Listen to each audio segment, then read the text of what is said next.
My name is Frank Schaeffer, and I'd like to talk for a second about the massacre in New Zealand of worshippers at prayer in a mosque, a mirror image of the massacre in Pittsburgh of Jews at prayer in a temple. Welcome to the era of the decline of love, kindness, compassion, and civility, driven by greed and lust for power. The killer in New Zealand released a statement praising Donald Trump. He used phrases that might have been taken from any Stephen Miller interview about why we're supposed to keep asylum seekers out of America. This comes at the same time as Trump talked about having motorcycle gangs and cops and soldiers react if something happened to his 2020 run for the presidency, threatening the kind of fascist reaction to democratic processes that one expects in Venezuela, not in America. The killing was live streamed by Facebook.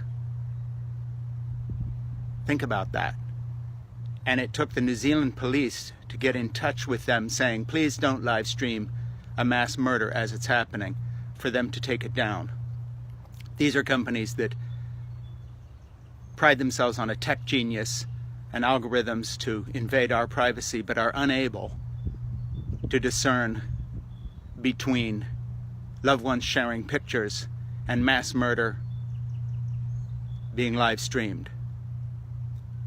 The greed of people like Mark Zuckerberg, the greed for power and the ego of Donald Trump, the white nationalism rampant in Breitbart and Fox News combine in this event as a mirror image of everything that is going wrong with our democracy.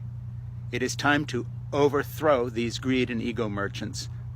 It is time to repudiate the hate that Rupert Murdoch is spreading around the world with Fox News and the other press organs that he manipulates and controls. He also, by the way, is an Australian. Maybe not a coincidence that this killer came from Australia. Maybe he was weaned on Murdoch, quote, newspapers. We need to take a hard look at 2020, not just as an opportunity for Democrats to take back the Senate and the White House, but as an opportunity to wipe the slate of the greed and the hate and the misinformation rampant in this culture. The New Zealand killing is just the next step, the next shoe to drop in what happens when you unleash a loveless, greed-based culture on the world, now driven by the hate of people like Stephen Miller, Donald Trump, Rupert Murdoch, and the others, who are literally conspiring against our best natures to change the human race into mirror images of themselves. Mirror images of themselves that were well illustrated the other day by these rich billionaire parents trying to buy their undeserving children's way into our top universities, and the complicity of those universities in setting up a system that puts career and greed and qualifications ahead of everything else like family, compassion, and love. Our values are in the garbage. Thank you. My name is Frank Schaeffer.